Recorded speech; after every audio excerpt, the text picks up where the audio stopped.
Making the best of what we have and why genetics don't matter. So it's Coach B today, and I'm going to be talking to you today about something that I think is very important, especially because we've all found ourselves in a position where we're staring at the ceiling at 2 in the morning and questioning ourselves, doubting ourselves, and being confronted with all of our insecurities doesn't quite make this fitness journey any easier. So I think what I'm going to do is that I'm not going to sit here and play the nice guy and tell you that no, you've got what it takes. You can do this. You just need to look at all your good qualities and look at the good genes you have. I don't want to do that. What I would rather do is I want to agree with you, and I want to agree that you have the world's worst genetics. I want to assume from the very outset that you have been born and have been given by God, by your hereditary genetics, by that's a little bit of a what's that called, a oxymoron, but your genetics, right? Whether it was God given or nature given or whatever combination of those two you choose to believe,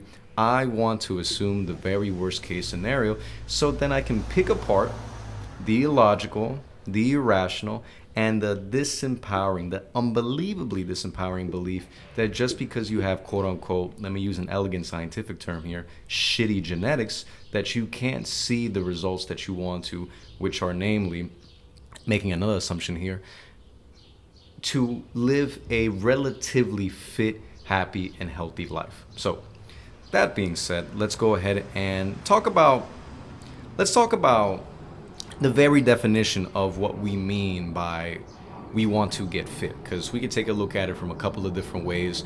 We can say that being fit means getting strong. We can say that being fit for us means being able to still carry mobility into our later age. We can mean that being fit is feeling attractive in our own clothes. There's a bunch of permutations that we can use when describing what fitness means to us. But for this scenario, for this video, this podcast, this topic of the day, we're going to be defining fitness as a relatively lean, strong, and healthy body. Those three qualities. If we want to be even more precise, then you could take a look on, if you're watching on YouTube, the body fat percentages for men and women that I'm going to be showing. But what is a relatively average level of leanness for a healthy male or female, one of those three qualities that we're discussing, is 15 to 20% body fat for men and 20 to 25% body fat for women. Those are pictured right here. These are averages, and I'm going to keep repeating that. These are averages with a blend of the world's best genetics among the general population, the world's very worst genetics amongst the very general population. Number two, let's talk about strength. We can further break that down, and again, if you're watching this, you'll be able to see this visually, but we can further break that down into strength free weight benchmarks and strength body weight benchmarks. If we're talking about free weight, so the handling of barbells, dumbbells, weights, weight training, right? Then we're talking about the deadlift, the squat, and the bench. For men, 2 times body weight deadlift. For men, 1.5 times body weight squat. For men, 1 times body weight bench. For females, 1.5 times body weight for deadlift. For squat, for females, 1 times body weight squat, and for bench, 0.75 times body weight for females. Again, these are averages that are attainable by the average population, considering a blend of the world's very best genetics and the world's very worst, again, using the scientific term, the world's very shitty genetics, right? So let's talk about body weight strength benchmarks. For men, pull-ups, push-ups, and planks, 10 to 20 pull-ups, 30 to 50 push-ups uninterrupted, and a 1-minute plank hold. For women, 5 to 10 pull-ups, 10 to 20 push-ups, and 1-minute plank. These are all strength and fitness benchmarks. And let me not forget, let's talk about endurance, because our cardiovascular health is also going to be something that we consider in our definition of strength. This could be different amongst other channels, amongst other coaching professionals, but as someone who coaches the average Jane or Joe who's a busy professional and has more obligations and commitments than just hitting the gym for 5 hours a day, amongst them being their marriages, their children, their careers, and so forth, what I have seen across a career of almost a decade now, and over hundreds and hundreds and hundreds of clients and case studies, is that these are the average fitness benchmarks that not only that you'll find upon research, but that what you'll find inside of the training floor as you work with these individuals. So for endurance and cardiovascular health, mile time for male and female, 7 to 10 minutes. Okay, so again, these are averages with blends of the worst genetics and the best genetics. And you might find yourself after hearing all these numbers and figures and looking at the body fat percentages on the screen that I showed earlier, you might find yourself saying, well, damn, that doesn't seem too far out there, right? Or you might start telling yourself, well, I am, say, a lot more heavier. I'm over 200 pounds, and this does still seem very unattainable. Well, I'm here to tell you that although it feels that way, statistically, what the statistics show is that even individuals who are above 200 pounds, these are the average fitness benchmarks that are attainable within their grasp and across their time spent in the gym, pushing weight, outside the gym, running and feeding themselves properly. These aren't elite level competitive powerlifting and bikini model figures. No, these are, again, to re-emphasize, your average Jane or Joe busy professional who has plenty of other commitments outside the gym and who wants fitness to be a part of their life and not be their life. So that being said, I hope that distinction of emphasis in my tone was able to be understood, and if not, I'll just bold it, right? But that being said, now we have defined what are the three qualities that we mean by, with precision, a fit body.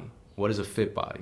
And as an aside, yes, this means freedom from severe chronic joint pain, freedom from severe chronic disease. Of course, there are certain circumstances where unavoidably we've already stepped into our type 2 diabetes, and it's a poor circumstance, but nonetheless it can be managed and reduced to a more manageable lifestyle chronic condition. So we've defined what fitness is for us, but what if we had to create an individual with the very worst genetics, assuming again that that's you?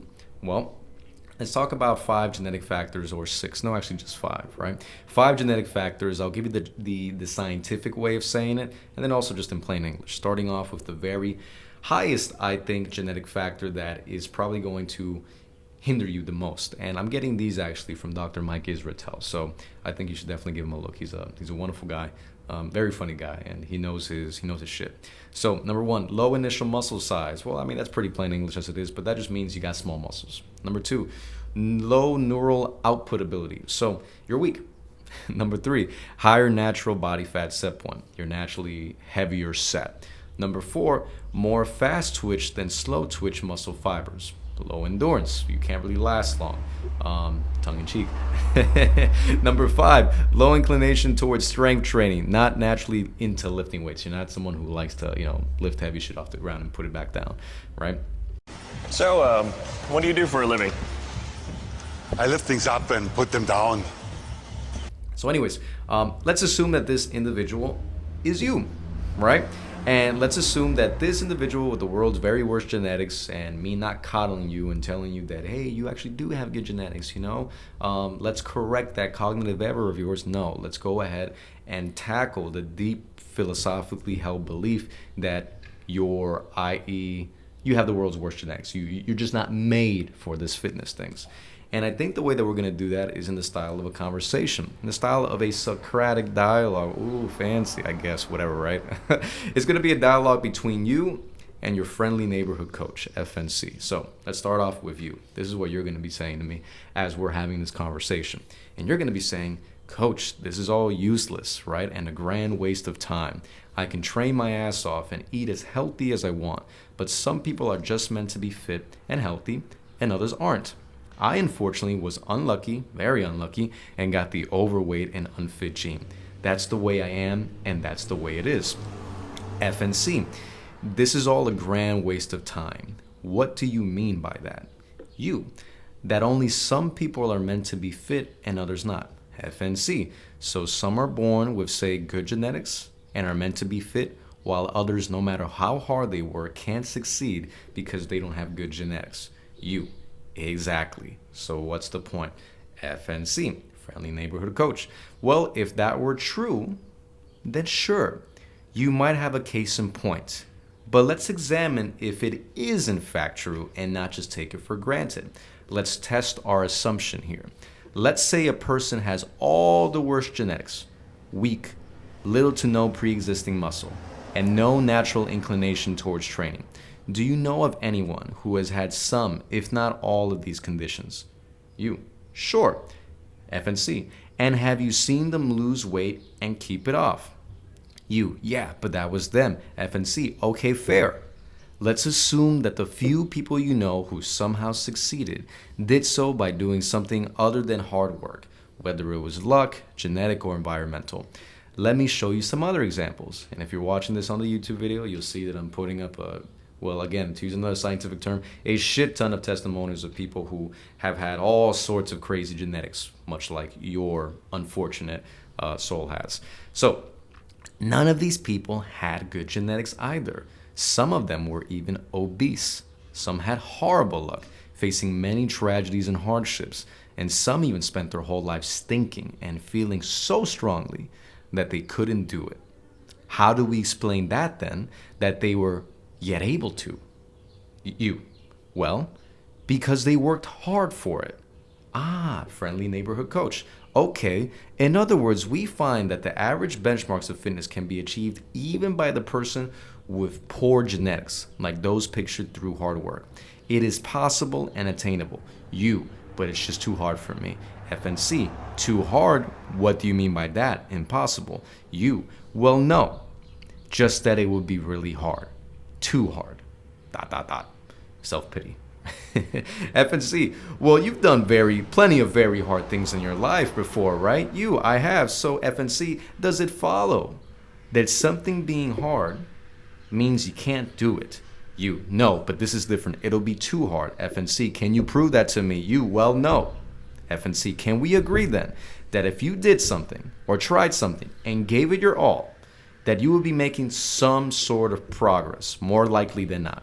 You, sure. FNC, even if you have the world's worst genetics, such as those people we discussed and that we showed as case studies. You, that might be. FNC, why don't you find out? You, it might be too hard. FNC, how does believing that help you?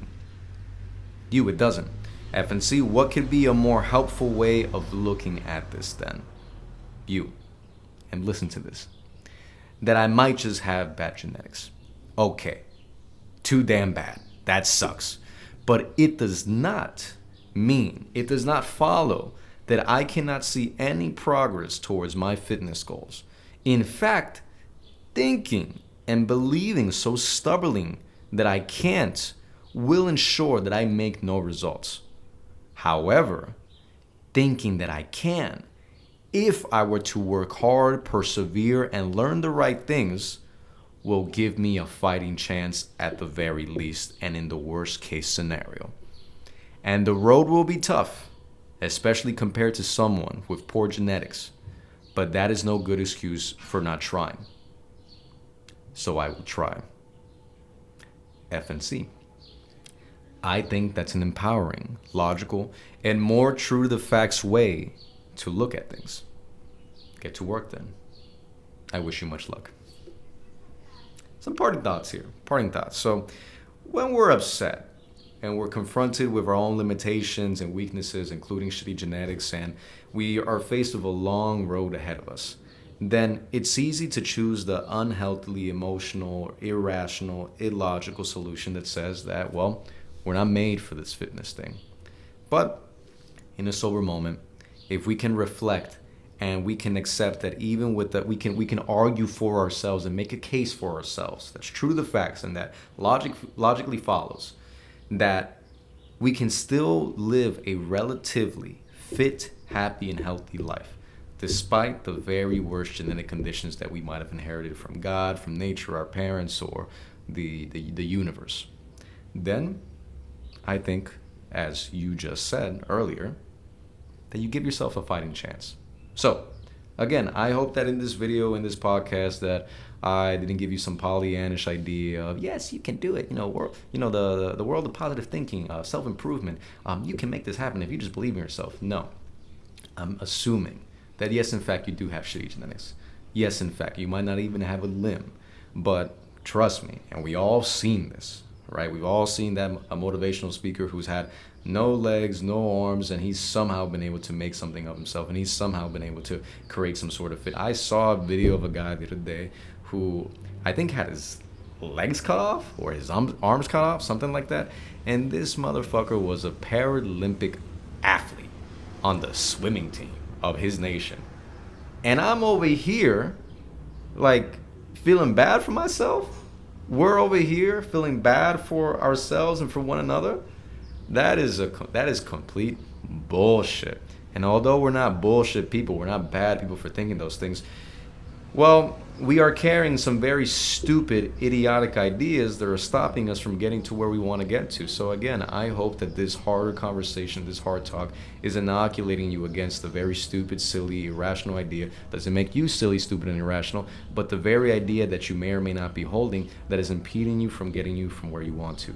And that in fact, not just you hold, but I've held in my life as well when I've stared up at the proverbial, ceiling at 2 a.m, and that all of our clients have had it in some sort of form. All the people you walk by next to in a grocery store, stand next to in a concert, every single one of those fucking people on that airplane, on that bus, they have felt some level of self-doubt and insecurity that is founded on what? Facts? On truth? No, rather just silly, childish thinking. So get rid of that silly, childish thinking. You're an adult. We're adults, and it's difficult, but we can do this. So let's do it. God bless. I hope this helps you, and take care of yourself.